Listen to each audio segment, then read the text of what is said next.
Hello friends, welcome to online classes. मेरा नाम है रजत अग्रहरी। ये आप लोग की जीएस की क्लास है।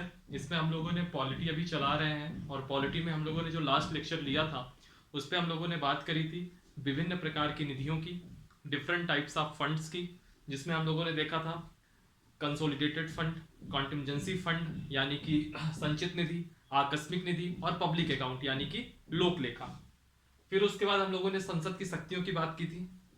सबसे पहले एक करंट अफेयर से आपको थोड़ा अपडेट कर दूं। पिछली क्लास में मैंने आपको बताया था कि आकस्मिक निधि 500 करोड़ रुपए तक की हो सकती है ना।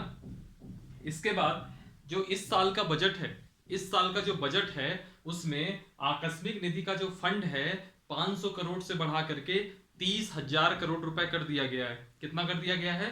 500 करोड़ से बढ़ा करके 30,000 करोड़ रुपए तक, है ना। तो चूंकि क्लास चालू हो उसके पहले ही पिछली क्लास से करंट अफेयर था ये, तो मैंने इसको अपडेट करा दिया आपको। फिर इसके बाद फिर इसके बाद जो है हम लोगों ने संसद की शक्तियां देखी थी, है ना, संसद के कार्य देखे थे। उसके बाद फिर हम लोग की क्लास पिछली वाली खत्म हो गई थी। आज हम लोग की क्लास की शुरुआत में सबसे पहले हम लोग देखेंगे लोकसभा और राज्यसभा की तुलना, comparison between Lok Sabha and Rajya Sabha, Lok Sabha और राज्यसभा की तुलना। ठीक, ये चीज हम लोग को देखना है आज की क्लास में। इसमें हम बात करेंगे कि लोकसभा के पास क्या पावर है, राज्यसभा के पास क्या पावर है, किन किन मामलों में लोकसभा और राज्यसभा दोनों बराबर हैं, किन किन मामलों में लोकसभा सुपीरियर है और किन किन मामलों में राज्यसभा सुपीरियर है ना। ये सब चीजें हम लोग अभी देखेंगे। आप लोग वीडियो शुरू से लेकर के अंत तक देखिए जिससे कि आप लोगों की समझ अच्छे से बने और ये आपके सब एग्जाम के पॉइंट ऑफ व्यू से बहुत ही महत्वपूर्ण रहेंगे। लोकसभा और राज्यसभा की तुलना में हम इसको तीन तरीके से देखेंगे। पहला तरीका देखेंगे कि ऐसी ऐसी कौन सी कंडीशन है जब लोकसभा और राज्यसभा दोनों बराबर हैं। कब लोकसभा और राज्यसभा दोनों बराबर हैं। दूसरी कंडीशन देखेंगे ऐसी कौन कौन सी कंडीशन है जब लोकसभा सुपीरियर है राज्यसभा से, यानी कि लोकसभा के पास अनन्य शक्तियां हैं, वह सारी शक्तियां हैं जो कि राज्यसभा के पास नहीं है लेकिन लोकसभा के पास है।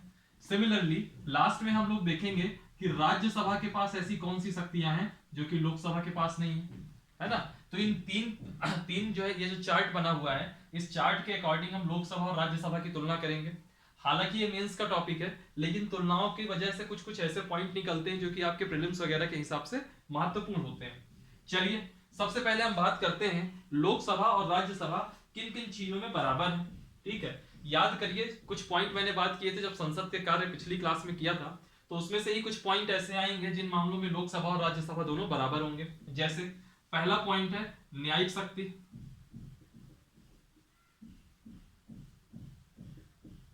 न्यायिक शक्ति जैसे राष्ट्रपति, उपराष्ट्रपति, सीएजी, ऐसे बड़े बड़े पदाधिकारियों को अगर पदमुक्ति करना है तो उसकी प्रोसेस में लोकसभा और राज्यसभा दोनों लगभग बराबर रहेंगे। ठीक, दूसरा पॉइंट निर्वाचनकारी शक्ति। निर्वाचनकारी शक्ति का मतलब यहाँ पे जैसे हमको राष्ट्रपति को चुनना है या उपराष्ट्रपति को चुनना है, ऐसी स्थिति में निर्वाचक मंडल में लोकसभा और राज्यसभा दोनों का बराबर योगदान रहेगा, है ना। तो निर्वाचनकारी शक्ति। तीसरा हम देखेंगे संविधान संशोधन की, यानी कि संशोधनकारी शक्ति। संविधान संशोधन, जब हमने संविधान संशोधन विधेयक पढ़ाया था उस टाइम पे मैंने चर्चा करी थी कि अगर साधारण विधेयक होगा तो ऐसे मामलों में अगर राज्यसभा और लोकसभा के बीच में गतिरोध होता है तो उन मामलों में संयुक्त बैठक बुलाई जा सकती है ना। लेकिन जब संविधान संशोधन विधेयक होगा और अगर गतिरोध होता है, लोकसभा संविधान संशोधन विधेयक पास कर दे और राज्यसभा नहीं पास करे, वैसी स्थिति में वह बिल रद्द हो जाता है। तो संशोधनकारी शक्ति में साधारण विधेयक में हम लोगों ने कहा था कि प्रिंसिपल तो ये कहता है, सिद्धांत के रूप में देखा जाए तो लोकसभा और राज्यसभा बराबर हैं, लेकिन प्रैक्टिकली व्यवहार में लोकसभा ज्यादा पावरफुल है। लेकिन जो संविधान संशोधन विधेयक था उसमें हमने देखा था कि व्यवहार और सिद्धांत दोनों मामलों में लोकसभा और राज्यसभा बराबर हैं, तो हम कहेंगे संशोधनकारी शक्ति। ठीक, फिर एक पॉइंट याद करिए, जब मैंने राष्ट्रपति की शक्तियां आपको बताई थी तब अनुच्छेद 352 बताया था राष्ट्रीय आपात लागू करने की शक्ति राष्ट्रपति में। तो जब राष्ट्रीय आपात लागू करने की शक्ति बताई थी तो मैंने कहा था यह सिर्फ 1 महीने के लिए आता है और 1 महीने के अगर आपको आगे बढ़ाना है तो संसद के संसद के दोनों सदनों के द्वारा, संसद के दोनों सदनों के द्वारा उसको अनुमोदित होना चाहिए। तो दोनों सदनों का मतलब क्या था कि लोकसभा और राज्यसभा दोनों अलग अलग अनुमोदित करें, यानी कि एक आपातकाल का अनुमोदन, इसमें भी राज्यसभा और लोकसभा बराबर है, आपातकाल का अनुमोदन।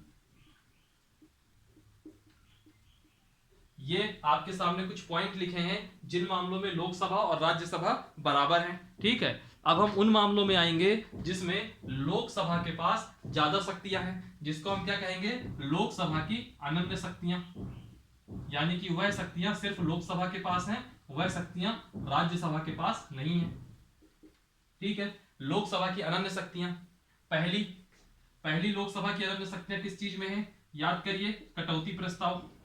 जब हमने डिफरेंट टाइप के प्रस्तावों की बात की थी, अविश्वास प्रस्ताव, विश्वास प्रस्ताव, ध्यानाकर्षण प्रस्ताव, निंदा प्रस्ताव, तो वहां हमने बात की थी कटौती प्रस्ताव की। इसको हमने कहा था ये सिर्फ लोकसभा में पेश किया जा सकता है। इसके अंतर्गत 3 कटौती थी, कौन कौन सी, नीतिगत कटौती, आर्थिक कटौती और सांकेतिक कटौती, है ना। एक कटौती प्रस्ताव है जो सिर्फ लोकसभा में आएगा। फिर अविश्वास प्रस्ताव, नो कॉन्फिडेंस मोशन, यह भी सिर्फ और सिर्फ लोकसभा में आएगा। और मैंने एक चीज और कही थी, विश्वास प्रस्ताव, यह भी सिर्फ और सिर्फ लोकसभा में आएगा, ठीक। अविश्वास प्रस्ताव और विश्वास प्रस्ताव। फिर आपातकाल को वापस लेना, याद करिए अनुच्छेद 352 में मैंने बताया था कि वापसी कैसे होगी, या तो दोनों सदन अनुमोदित ना करें तो वापस हो जाएगा, या राष्ट्रपति एक अनाउंसमेंट कर दें तो वापस हो जाएगा, या फिर लोकसभा साधारण बहुमत से प्रस्ताव पास कर दे, तो मैं क्या कहूंगा, आपातकाल की वापसी। यह भी किसका अनन्य शक्ति में आएगा, यह आएगा आपका लोकसभा की अनन्य शक्ति में। एक चीज और याद रखिए, धन विधेयक, मैंने कहा था धन विधेयक सिर्फ और सिर्फ लोकसभा में आएगा, राज्यसभा के पास सिर्फ और सिर्फ 14 दिन की विलंबकारी शक्ति है। तो धन विधेयक के मामले में भी, धन विधेयक यानी कि मनी बिल, धन विधेयक के मामले में भी लोकसभा के पास अनन्य शक्तियां रहेंगी, है ना। कुछ ऐसी चीज है, कटौती प्रस्ताव, अविश्वास या विश्वास प्रस्ताव, आपातकाल की वापसी, आपातकाल को अगर वापस करने का कोई प्रस्ताव है वो सिर्फ लोकसभा में आएगा, और धन विधेयक यह भी लोकसभा में आएगा। तो ये 2 पॉइंट हो गए आपके, न्यायिक शक्ति, निर्वाचनकारी शक्ति, संशोधनकारी शक्ति और आपातकाल का अनुमोदन। इन परिस्थितियों में लोकसभा और राज्यसभा बराबर है। लोकसभा पावरफुल कहां हो जाता है, कटौती प्रस्ताव, अविश्वास प्रस्ताव, आपातकाल की वापसी और धन विधेयक, इन मामलों में लोकसभा के पास अनन्य शक्तियां हैं। अब तीसरा पॉइंट बचता है राज्यसभा। राज्यसभा की अनन्य शक्तियां कब कब है, तो मैं लिखता हूं, उसका डिटेल में इसको मिटा के करूंगा, लिख देता हूं कि राज्यसभा की अनन्य शक्तियां कब कब है। 3 आर्टिकल हैं, 3 आर्टिकल याद रखिएगा, तीनों आर्टिकल में राज्यसभा की अनन्य शक्तियां रहेंगी। पहला अनुच्छेद है आर्टिकल 249, दूसरा आर्टिकल है आर्टिकल 312 और तीसरा आर्टिकल है आर्टिकल 67 क्लॉज बी। यह 3 आर्टिकल हैं। इन 3 आर्टिकल्स में राज्यसभा की अनन्य शक्तियां हैं, लोकसभा का इसमें कोई रोल नहीं है। चलिए इन तीनों आर्टिकल्स को भी हम देखते हैं, इसका आप स्क्रीनशॉट ले लीजिए, ठीक है, स्क्रीनशॉट ले लीजिए, फिर मैं आगे आपको बताता हूं।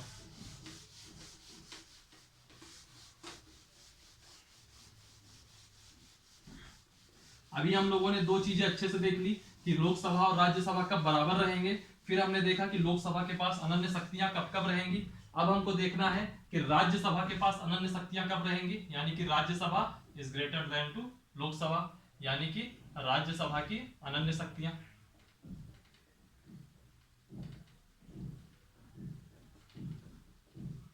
मैंने आपको 3 आर्टिकल बताए थे, आर्टिकल 249, 312 और 67 क्लॉज बी।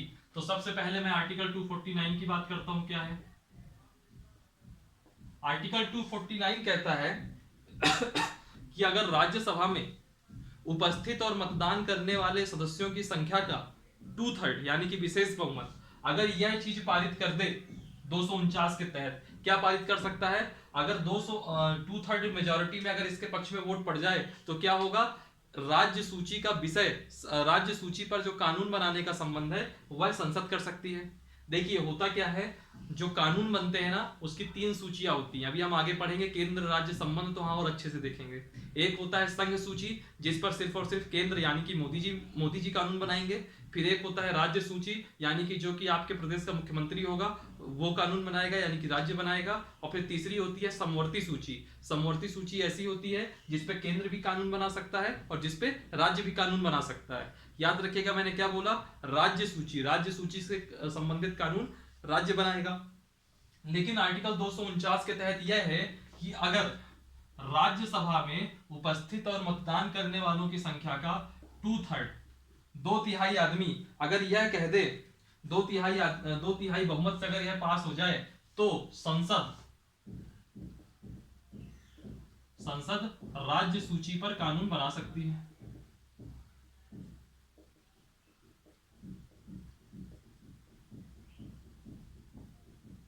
संसद राज्य सूची पर कानून बना सकती है किस स्थिति में, जब 2/3 मेजॉरिटी कह दे। ठीक है, और जो ये प्रस्ताव पास होगा यह कब तक के लिए वैलिड रहेगा, यह 1 वर्ष के लिए मान्य रहेगा।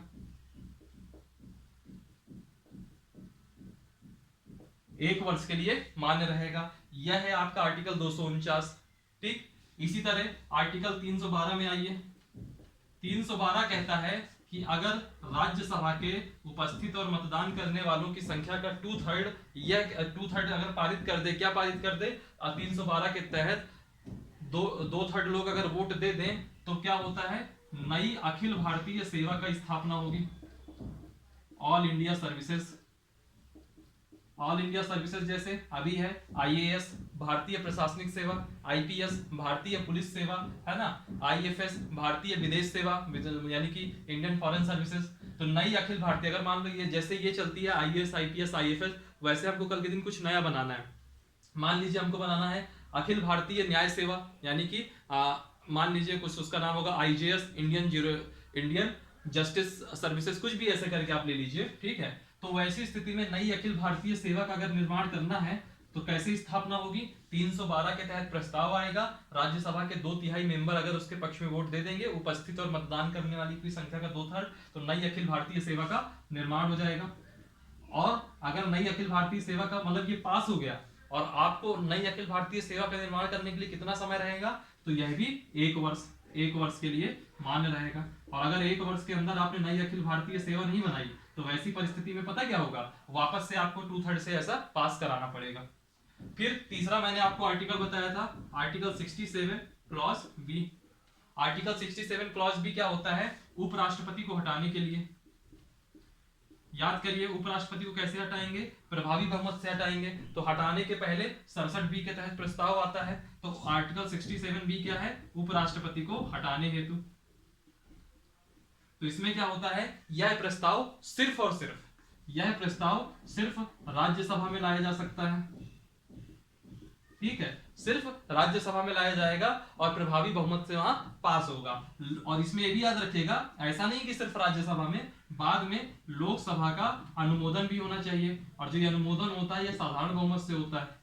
ठीक है, लेकिन लाया सिर्फ राज्यसभा में जाएगा, तो इसलिए यह भी राज्यसभा की अनन्य शक्तियों में आएगा। तो ये आप इसका स्क्रीनशॉट ले लीजिए, राज्यसभा की अनन्य शक्तियां, आर्टिकल 249, आर्टिकल 312 और आर्टिकल 67 बी। 249 बहुत कुछ याद रखने की जरूरत नहीं है, राज्य सूची पर कानून बनाने के लिए है। आर्टिकल 312 बहुत कुछ याद रखने की जरूरत नहीं है, नई अखिल भारतीय सेवा के निर्माण के लिए है। आर्टिकल 67 भी उपराष्ट्रपति को हटाने हेतु है। और इन दोनों में ये याद रखिएगा इनकी मान्यता सिर्फ 1 साल के लिए रहती है, क्वेश्चन इसके अलावा कुछ नहीं आएगा। ठीक है, राज्यसभा और लोकसभा की तुलना में सबसे ज्यादा क्वेश्चन इन्हीं आर्टिकल्स पे आता है, 249, 312 और 67 बी पे। यही पूछ लेगा आपसे कि नई अखिल भारतीय सेवा का अगर निर्माण करना है तो किस अनुच्छेद के तहत होगा, तो आप कहोगे आर्टिकल 312। उपराष्ट्रपति को हटाने का प्रस्ताव अगर लाना है तो किस आर्टिकल में आएगा, तो आप कहोगे आर्टिकल 67 बी। ठीक है, फिर इसके बाद क्या होता है, कई सारी चीजों की बहस होती है मेन राज्यसभा की। अक्सर क्या होता है, लोकसभा से कानून पास हो जाता है और राज्यसभा में दलगत राजनीति, पार्टी वाइज पॉलिटिक्स इतनी हावी रहती है कि उन बिलों को वहां पे रोक दिया जाता है। तो इसका मतलब क्या होता है, जो जनता, जैसे कि हम हैं और आप हैं, हम लोग देखते तो हमको लगता है कि यार जब लोकसभा ने पास कर दिया, जिसको जनता ने चुना उसने पास कर दिया, तो ये राज्यसभा की रोड अटकाती है। दरअसल क्या है, तो इससे क्या होता है, राज्यसभा की प्रासंगिकता पर सवाल उठ जाता है कि क्या ये राज्यसभा होना भी चाहिए। कहीं ऐसा तो नहीं है कि राज्यसभा ना ही हो। होता क्या है, कई सारे ऐसे मुद्दे हैं, जैसे अब अरुण जेटली चुनाव हार गए थे, उन्होंने बैकडोर से एंट्री मारी, राज्यसभा के रास्ते पहुंच गए। स्मृति ईरानी पिछला चुनाव हार गई थी 2014 वाला, उन्होंने बैकडोर से एंट्री मारी, राज्यसभा में आ गए। चलिए ये दो तो बड़े नेता हो गए, लेकिन ऐसे कई सारे नेता हैं जो कि चुनाव जीत नहीं सकते और राजनीति करना चाहते हैं, वो हमेशा राज्यसभा के रास्ते की एंट्री लेना चाहते हैं, है ना। फिर भी अगर वह आदमी योग्यता वाइज है, कुछ ऐसा है, तो उसको राज्यसभा आना चाहिए, समझ में भी आता है। लेकिन कई सारे ऐसे नेताओं को राज्यसभा के रास्ते भेजा जाता है क्योंकि उनके ऊपर भरोसा है कि कभी चुनाव हार जाते हैं, वापस से राज्यसभा के रास्ते पहुंच जाते हैं। ऐसे लोगों की संख्या बहुत ज्यादा है, समझ रहे हैं बात को। तो होता क्या है, तो राज्यसभा की इन सब मुद्दों पर जो है बहुत सारी निंदा होती है। तो सवाल उठता है, क्या राज्यसभा की प्रासंगिकता पर सवाल उठ जाता है कि राज्यसभा होना भी चाहिए या नहीं। यह सब मेंस का टॉपिक है, इसमें बहुत डिटेल में नहीं जाऊंगा, सिर्फ इतना कहूंगा, राज्यसभा योग्यता को प्रतिनिधित्व करती है, राज्यसभा योग्यता को प्रतिनिधित्व करती है और लोकसभा जनता को प्रतिनिधित्व करती है, ठीक है। और अगर हम कोई नया कानून बना रहे हैं तो राज्यसभा से उसमें योग्यता वाले तत्व भी होने चाहिए और लोकसभा से उसमें जनता की आकांक्षाओं के भी तत्व होने चाहिए, और दोनों के तत्व जब मिक्सअप होंगे तब एक अच्छा कानून बनेगा। तो उस कानून में राज्यसभा के गुण भी समावेशी होने चाहिए, जो राज्यसभा की सोच है, और जो लोकसभा की जनता की हित है उसको भी वहां पे समावेशी होना चाहिए। तो हमारा हमेशा ये रहेगा कि राज्यसभा और लोकसभा आपस में विरोधी नहीं है, बल्कि एक दूसरे के पूरक हैं। चलिए, ये मेंस का टॉपिक है। ऐसे ही एक टॉपिक और आता है, संसद का पतन, डिक्लाइन ऑफ पार्लियामेंट। ये भी मेंस का टॉपिक है। दरअसल क्या होता है, कई सारे मुद्दे हैं, मैं उन मुद्दों की बात कर देता हूं, इससे बहुत डिटेल में नहीं जाऊंगा। होता क्या है, जैसे आज की डेट में पॉलिटिक्स है, तो पॉलिटिक्स का क्रिमिनलाइजेशन हो गया है, अपराधीकरण हो गया है, अपराध बहुत तेजी से बढ़ रहा है। तो इस सब ऐसे करके कई सारे मुद्दे होंगे जिनके आधार पर हम कहेंगे कि संसद का पतन हो रहा है। कुछ और मुद्दे देख लेते हैं, जैसे अब मैं सांसद बन गया तो मैं अपने पद का दुरुपयोग करता हूं अपना आर्थिक लाभ की प्राप्ति के लिए, मैं अपना इकोनॉमिक प्रॉफिट ले रहा हूं अपने पद के बलबूते, तो वह भी एक प्रकार से संसद का पतन होता है। होता क्या है, संसद के अंदर जो वर्किंग डेज हैं, जैसे लोकसभा राज्यसभा में काम करने का वर्किंग डेज दिनों दिन कम होते जा रहे हैं। हालांकि जो ये नई लोकसभा बनी है 2019 के बाद से, इसमें काम बहुत ज्यादा हुआ है, ऐसा नहीं है, काम बहुत ज्यादा हुआ है। ओम बिरला रात को 12-12 बजे तक काम करवाते रहते हैं वहां पे संसद में। लेकिन वैसे देखा जाए ओवरऑल तो वर्किंग डेज कम हुआ है, हो हल्ला ज्यादा मचता है, ठीक है। फिर इसमें क्या होता है, जो सांसद चुन के जाते हैं उनकी चारित्रिक गिरावट आ रही है, उनका कैरेक्टर बहुत डाउन होता जा रहा है, ठीक है। और फिर ऐसे एक पॉइंट हम ये ले सकते हैं इसमें, एक पॉइंट ये ले सकते हैं कि जो चर्चा परिचर्चाएं होती हैं उसमें जो बातचीत करने का जो स्तर है, बहस का जो स्तर है, वो बहुत नीचे चला जा रहा है, बहुत ही नीचे जा रहा है, उसमें गिरावट देखी जा रही है। तो इस सब चीजों के आधार पर हम कह सकते हैं कि डिक्लाइन ऑफ पार्लियामेंट। एक पॉइंट और है कि जो है भारत में जब से दल बदल अधिनियम आ गया है, तो दल बदल अधिनियम में क्या होता है, जो विधायिका है वह कार्यपालिका के सामने कमजोर हुई है। क्योंकि मान लीजिए मेरी पार्टी की सरकार है, तो मेरी पार्टी का सांसद मेरी बुराई कभी कर नहीं सकता। क्यों नहीं कर सकता, उसको डर लगा रहेगा कहीं मैं इनके अगेंस्ट बोलूं या इनके अगेंस्ट जाके मतदान कर दूं, वैसे स्थिति में मेरे अगेंस्ट दल बदल लग जाएगा। तो ये सब चीजें चारित्रिक गिरावट का एक कारण माना जाता है। जब मैं दल बदल पढ़ा रहा था तो दल बदल का एक नेगेटिव इंपैक्ट यही था जिसकी मैंने तब चर्चा की थी। चलिए, एक ये पॉइंट हो गया। इसके बाद हमारा जो लास्ट टॉपिक है संसद के अंदर, उसकी हम बात करते हैं। हमारा लास्ट टॉपिक है संसदीय समितियां। बाकी जो टॉपिक मैंने अभी आपसे डिबेट करी वो सिर्फ और सिर्फ मेंस के पॉइंट ऑफ व्यू से है, इसके लिए मैं अभी यहाँ पे नहीं करा रहा हूं। उससे प्रीलिम्स में कहीं क्वेश्चन नहीं आते, अदरवाइज मैं जरूर करवा देता। संसदीय समितियां, पार्लियामेंट्री कमिटीज, ठीक है, पार्लियामेंट्री की अलग अलग कमेटी बनती है, इसकी हम बात करते हैं। सबसे पहले सवाल उठता है कि संसदीय समिति होती क्या है। तो मैं आपको बता दूं, संसदीय समिति सांसदों से मिलकर बनती है। जो भी लोकसभा और राज्यसभा के सांसद होंगे उन्हीं सांसदों से बनेगी, तो सांसदों से मिलकर बनती है। सांसदों के अलावा सिर्फ एक ही आदमी है जो इस संसदीय समिति का सदस्य बन सकता है। उसका नाम आपको याद होना चाहिए, वो आदमी था महान्यायवादी, अटॉर्नी जनरल ऑफ इंडिया। मैंने जब attorney general of India article 76 पढ़ाया था तब भी मैंने कहा था कि यह संसदीय समिति का सदस्य बन सकता है। तो सांसदों से मिलकर संसदीय समिति बनती है, और सांसदों के बाहर का अगर कोई आदमी संसदीय समिति का मेंबर बन सकता है तो सिर्फ और सिर्फ अटॉर्नी जनरल ऑफ इंडिया। अब होता क्या है, ये जो समितियां होती हैं ये संसद के कई डिफरेंट टाइप्स के काम होते हैं वह करती है। अब सुनिएगा एक चीज, होता क्या है कि संसदीय समितियां जो है हमारे संसदीय लोकतंत्र में बहुत अनिवार्य है। क्यों अनिवार्य है, दो रीजन है, उसमें मैं अभी आता हूं। एक चीज याद रखिएगा, संसदीय समिति को लिटिल लेजिस्लेचर भी कहा जाता है, लिटिल लेजिस्लेचर, यानी कि लघु विधायिका। क्यों कहते हैं अभी मैं बताता हूं इसको, वजह क्या है वो अभी मैं आपको बताता हूं। संसदीय समितियां आवश्यक क्यों है, आवश्यक है, वजह क्या होती है कि जो संसद होती है हमारी संसद, उसमें जैसे अब लोकसभा में किसी विषय में चर्चा हो रही है, 543 मेंबर हैं, 543 मेंबर में मान लीजिए 20 लोग उस मुद्दे पर बोलेंगे, हर पार्टी से कुछ सदस्य बोलते हैं और हर पार्टी का कुछ एक फिक्स टाइम होता है उनकी संख्या के अनुपात में, ठीक है, तो कुछ ना कुछ वहां जाके बोलेंगे, वो बोलेंगे। दरअसल जो चर्चाएं होती है ना, जो चर्चाएं होती हैं वो कभी प्रभावशाली तरीके से नहीं होती है, कभी यहाँ इफेक्टिव बहस नहीं होगी, यहाँ पे एक नॉर्मली वाद विवाद, तुम बुरे हो, तुम बुरे हो, तुमने अपने जमाने में क्या किया, तुम इस जमाने में क्या कर रहे हो, चर्चाएं हमेशा ऐसे ही होती हैं। लेकिन जब संसदीय समिति के पास वो मामला जाता है तो संसदीय समिति एक बंद कमरे में होती है, हर पार्टी के वहां उसमें प्रतिनिधित्व रहता है, वो जब अपनी बात रखते हैं, जब वो लोग अपनी बात रखते हैं तो सिर्फ और सिर्फ जनता के हित को ध्यान में रखते हुए रखते हैं। क्यों? क्योंकि उसका तो लाइव प्रकाशन आना नहीं है, और जिस चीज का लाइव प्रकाशन नहीं आना है वहां आदमी दलगत राजनीति से ऊपर उठ करके बात करता है। दूसरी चीज, जो नॉर्मल सांसद होते हैं उनमें विशेषज्ञता का अभाव होता है, वो हर चीज के विशेषज्ञ नहीं है, वो स्पेशलिस्ट नहीं है हर चीज के।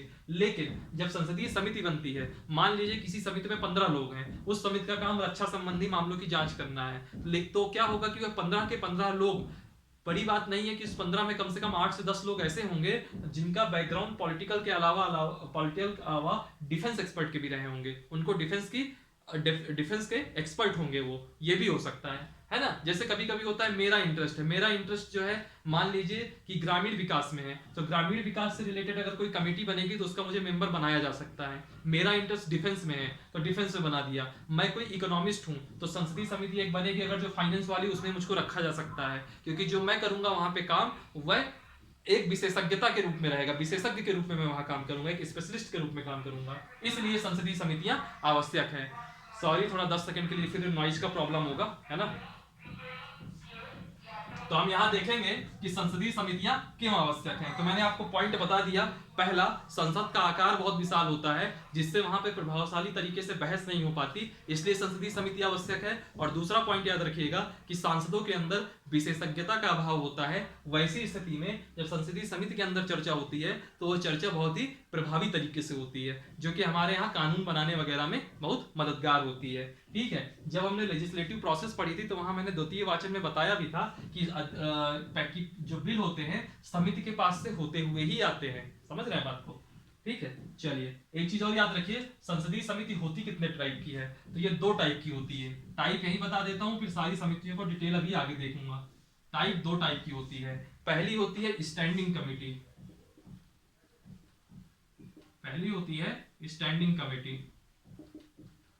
इसको हम कहते हैं स्थायी समिति। ठीक, दोनों का मतलब जानिएगा, इसको बहुत डिटेल में नहीं लिखूंगा मैं वही चीज जो आपके एग्जाम के पॉइंट ऑफ व्यू से बहुत इंपॉर्टेंट है। स्थायी समिति क्या होती है? स्थायी समिति, इनका जो गठन होता है वह प्रतिवर्ष होता है। मतलब स्थायी का मतलब क्या है कि हर साल इनका गठन होगा और जो इनको काम दिया जाएगा ये वह काम करेंगे। और ये नेचर इनका क्या है? स्थायी है, परमानेंट वाला है कि हर साल वो समिति होगी। जैसे एग्जांपल देख लीजिए आप, लोक लेखा समिति। लोक लेखा समिति जब हम सीएजी पढ़ रहे थे तो वहां भी ये शब्द सुनने में आया था आपको, जिसे मैंने कहा था कि 22 मेंबर होते हैं, 15 लोकसभा के 7 राज्यसभा के। तो लोक लेखा समिति एक स्थायी समिति है, इसका गठन हर वर्ष होगा। ठीक है, फिर एक आती है एडहॉक कमेटी, एक आती है एडहॉक कमेटी, इसको हम लोग हिंदी में कहेंगे तदर्थ समिति, और इसको और क्या कहेंगे? ये अस्थायी होती है। ठीक है, इसके अंदर 2 टाइप रहेंगे, इसके अंदर 2 टाइप रहेंगे। पहला रहेगा सेलेक्ट कमेटी और दूसरा रहेगा स्पेशल कमेटी।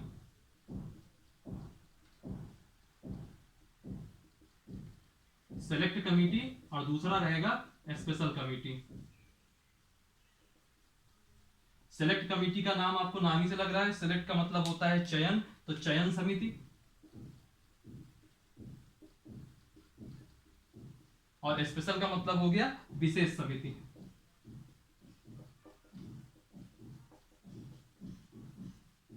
अब अगर ये स्थायी समिति है तो बनी सी बात है कि ये स्थायी तो नहीं होगी, तो होता क्या है, एडहॉक कमेटी ऐसी समितियां होती हैं जिनका समय समय पर गठन किया जाता है और इनको जो भी इनका कार्य है इनको कार्य बता दिया जाता है, और जैसे ही इनका कार्य समाप्त हो जाता है इन समितियों को भंग कर दिया जाता है। ठीक है, इसमें दो आती है, एक आती है चयन समिति। चयन समिति क्या होती है, जो विधि निर्माण के लिए गठित समिति होती है, यानी कि कोई कानून बनना है उससे रिलेटेड अगर कोई समस्या आ रही है और समिति बनाई जाए तो विधि निर्माण के लिए गठित समिति वो आएगी आपकी सिलेक्ट कमेटी में। विधि निर्माण के लिए गठित समिति आएगी आपकी सिलेक्ट कमेटी में। और विधि निर्माण से अलग अगर कोई मुद्दा है, विधि निर्माण के अलावा कोई मुद्दा है, तो उन सारे मुद्दों के लिए जो समिति बनेगी वो आएगी विशेष समिति। ठीक है, तो हम इसमें लिख देंगे विधि निर्माण के अतिरिक्त अन्य कार्य हेतु।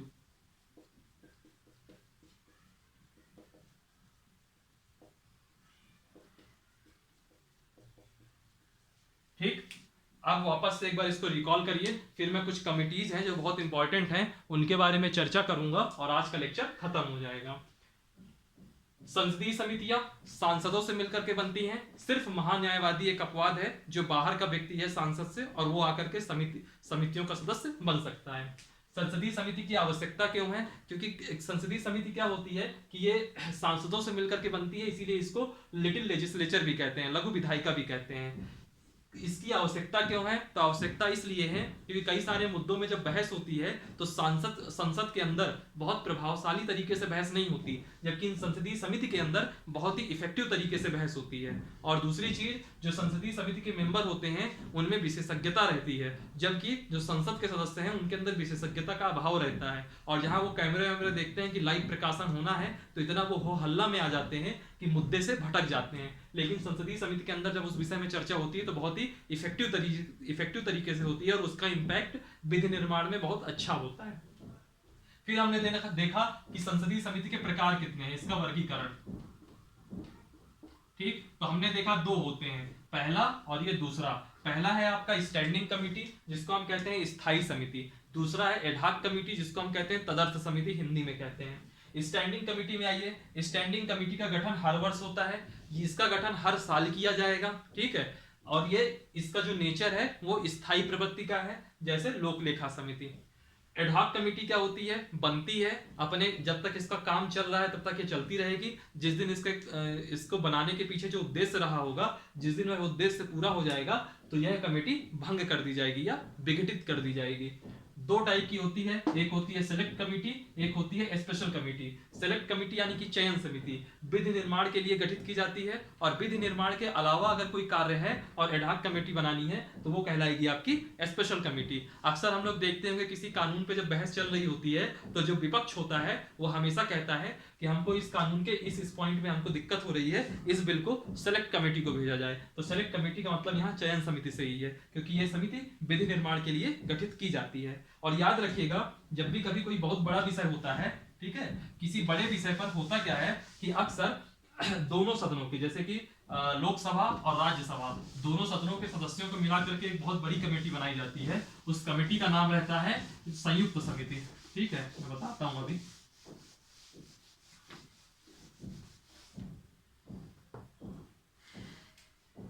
किसी बड़े विषय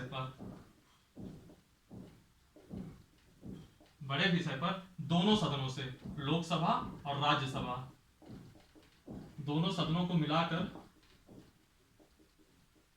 एक समिति बनती है, उस समिति का नाम होता है संयुक्त समिति,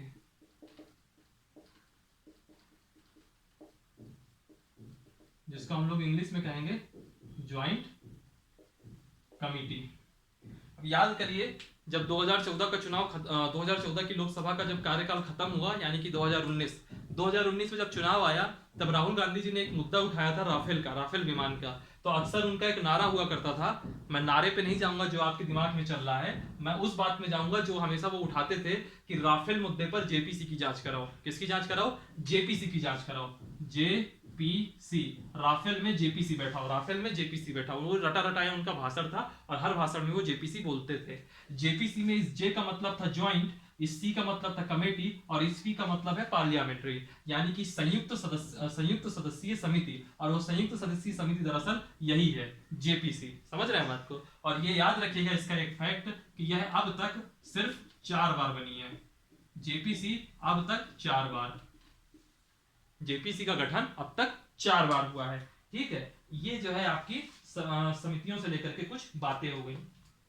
अब इसके बाद हम लोग देखेंगे कि हमारे भारत में किस किस टाइप की संसदीय समितियां हैं, उसमें कितने मेंबर होते हैं, कितने कार्य हैं और उसके अध्यक्ष कौन है। देखिए हमारे यहाँ क्या है ना कि समितियां तो बहुत सारी बनती हैं, हमको सब समितियों के बारे में जानने की आवश्यकता नहीं है। हमको गिनती की 5-6 समितियां होंगी जिनको हमको जानना है, बहुत ज्यादा इसमें समझने की जरूरत नहीं है। सिर्फ जितनी मैं लिखवाऊंगा उतना आप कर लीजिएगा, हर एग्जाम के पॉइंट ऑफ व्यू से सफिशियंट रहेगी। कुछ इसका इतिहास समझ लेता हूं, समझा लेता हूं आपको। सबसे पहले संसदीय समिति बनी थी ब्रिटेन में। सबसे पहले संसदीय समिति बनी थी ब्रिटेन में और वो सन था 1571। 1571 में सबसे पहले संसदीय समिति का निर्माण हुआ ब्रिटेन में। और भारत में सबसे पहले संसदीय समिति बनी है अप्रैल 1950 में। कब हुई है? अप्रैल 1950 में। और जो उस दिन समिति बनी थी उस समिति का नाम था लोक लेखा समिति। अप्रैल 1950 और समिति का नाम है लोक लेखा समिति। ठीक है, चलिए अब हम सारी समितियों के बारे में बात करते हैं। थोड़ी हिस्ट्री हो गई तो मैंने सोचा जब जा रहे हैं तो बहती गंगा में हाथ धो लिया जाए, है ना। बाकी इतना इंपॉर्टेंट नहीं है, समितियों के नाम इंपॉर्टेंट है, मेंबर्स कितने होते हैं ये इंपॉर्टेंट है, और अगर करंट में उसका कोई अध्यक्ष बनता है जो कि इशू बने तो वो इंपॉर्टेंट है। और कार्य भी इतने इंपॉर्टेंट नहीं है, फिर भी मैं उसका कार्य भी आपको बता दूंगा। सबसे पहली आती है प्राक्कलन समिति।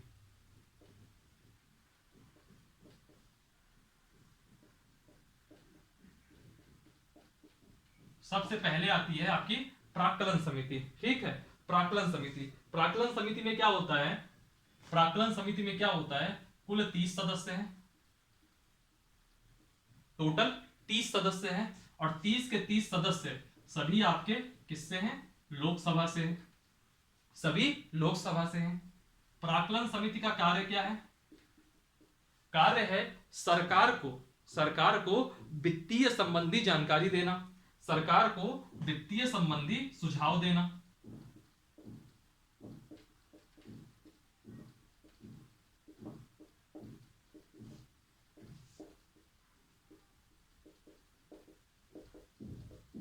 सरकार को वित्तीय संबंधी सुझाव देना, यह काम होता है प्राक्कलन समिति का।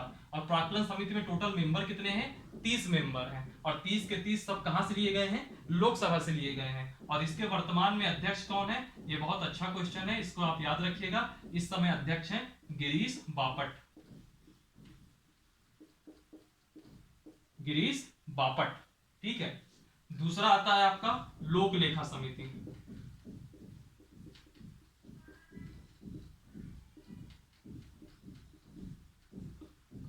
लोक लेखा समिति,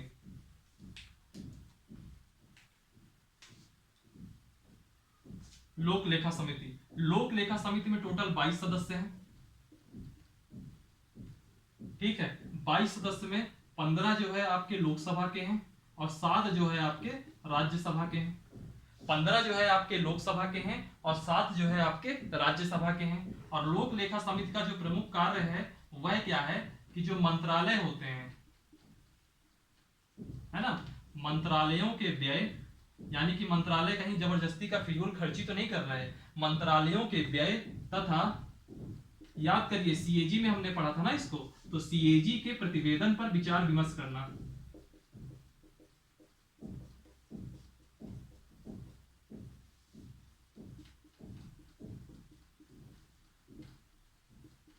सीएजी के प्रतिवेदन पर विचार विमर्श करना, ये जो है लोक लेखा समिति का कार्य है। और अगर मैं यह कह दूं लोक लेखा समिति के वर्तमान में अध्यक्ष कौन है, तो जो इस समय एलओपी है, लीडर ऑफ अपोजिशन है लोकसभा के, वही इसके वर्तमान में अध्यक्ष हैं और उनका नाम है अधीर रंजन चौधरी, जो कि पश्चिम बंगाल से आते हैं।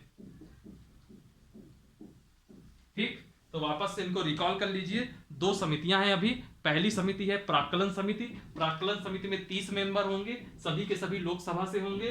कार्य है सरकार को वित्तीय संबंधी सुझाव देना जो वित्त से संबंधी होंगे, और अध्यक्ष है गिरीश बापट। ये है प्राक्कलन समिति। दूसरी है लोक लेखा समिति, टोटल 22 मेंबर हैं, 15 लोकसभा के हैं, 7 राज्यसभा के हैं, और इसका कार्य है मंत्रालयों के व्यय और सीएजी के प्रतिवेदन पर विचार विमर्श करना। और वर्तमान में इसके अध्यक्ष हैं अधीर रंजन चौधरी। इसका आप स्क्रीनशॉट ले लीजिए। मैं अब आगे आता हूं तीसरे नंबर की समिति।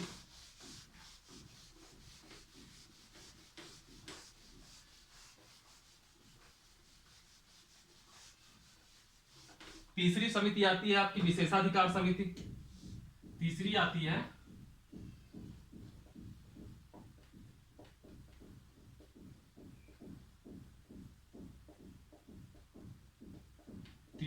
है आपकी विशेषाधिकार समिति। और विशेषाधिकार समिति में कुल 15 सदस्य होंगे। ठीक, 15 सदस्य में 10 जो है आपके लोकसभा के होंगे और 5 आपके राज्यसभा के होंगे। 10 आपके लोकसभा के होंगे, 5 आपके राज्यसभा के होंगे। और इसका काम क्या होगा, दरअसल क्या होता है, संसद के अंदर जब सब लोग अपनी अपनी बातें रखते हैं तो सांसदों के पास अपनी बात रखने का मतलब एक विशेषाधिकार होता है। हमने पढ़ा भी था व्यक्तिगत विशेषाधिकार और सामूहिक विशेषाधिकार। तो कई बार क्या होता है, जोश जोश में आकर के वह अपने विशेषाधिकार का उल्लंघन कर देते हैं। तो वैसी स्थिति में जब ये मामला आता है तो जो लोकसभा के स्पीकर होंगे या राज्यसभा में जो सभापति होंगे वो क्या कहेंगे कि इस बंदे ने ये बात कही थी, इसकी आप विशेषाधिकार उल्लंघन किया है कि नहीं किया है, इसकी जांच करिए। तो जांच कौन करेगा, उस जांच करने के लिए बनी है विशेषाधिकार समिति। तो इसका मतलब कहेगा कि सदन में किसी विशेषाधिकार उल्लंघन की जांच करना, ये इसका प्रमुख काम हुआ। सदन में किसी विशेषाधिकार उल्लंघन की जांच करना, ये विशेषाधिकार समिति का कार्य हुआ। विशेषाधिकार समिति के इस समय अध्यक्ष कौन है, इस समय जो अध्यक्ष हैं उनका नाम है सुनील कुमार सिंह या सुनील सिंह। ठीक, सुनील सिंह। इसके बाद फिर आता है चौथा नंबर है सार्वजनिक उपक्रम समिति। ये मार्कर बेकार है। चौथा नंबर है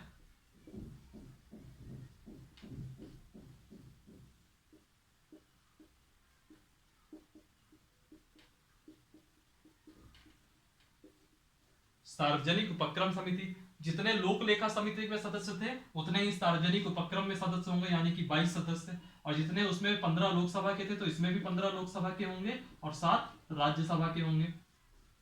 ये हो गया सार्वजनिक उपक्रम समिति। सार्वजनिक उपक्रम समिति क्या करती है, सार्वजनिक उपक्रम समिति क्या कहती है, जो सीएजी है कैग, उसके प्रतिवेदन, कैग के प्रतिवेदन तथा सार्वजनिक उपक्रम यानी कि जो पीएसयूज होती हैं, तथा मार्कर कम चल रहा है आज, तथा सार्वजनिक उपक्रम के लेखाकार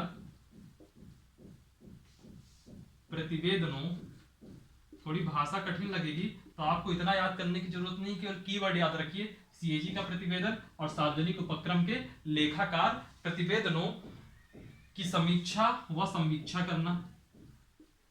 समीक्षा का मतलब होता है रिव्यू करना और संवीक्षा का मतलब होता है स्क्रूटनी करना।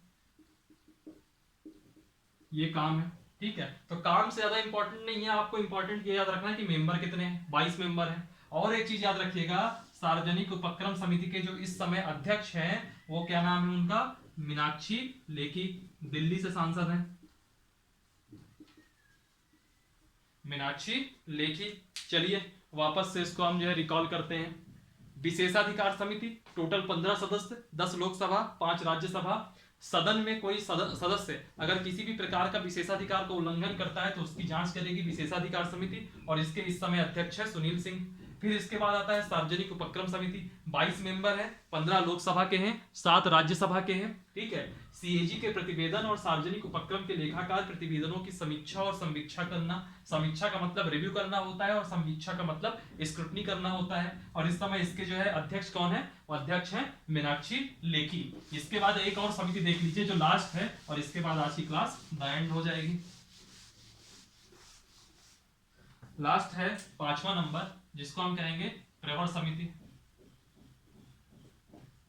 प्रवर समिति क्या होती है, कई बार वो संयुक्त रूप से बनती है, यानी कि लोकसभा और राज्यसभा के सदस्य मिलकर के बनाएंगे, और कई बार ऐसा होता है कि लोकसभा की अलग बनेगी और राज्यसभा की अलग बनेगी। ठीक है, अगर अलग अलग बनती, दो केस होते हैं, एक होता है जब लोकसभा और राज्यसभा संयुक्त रूप से बनाए, और एक समय होता है जब अलग अलग बने। तो जब संयुक्त रूप से बनेगी तो संयुक्त रूप की स्थिति में इसमें टोटल 45 सदस्य रहेंगे, 45 सदस्य, जिसमें 30 रहेंगे लोकसभा के और 15 रहेंगे राज्यसभा के। और जब अलग अलग बनेगी तो लोकसभा में भी 30 रहेंगे और राज्यसभा में भी 30 रहेंगे, लोकसभा में भी 30 रहेंगे और राज्यसभा में भी 30 रहेंगे। ठीक है, और इसका काम क्या है, कार्य है विधेयकों की समीक्षा करना।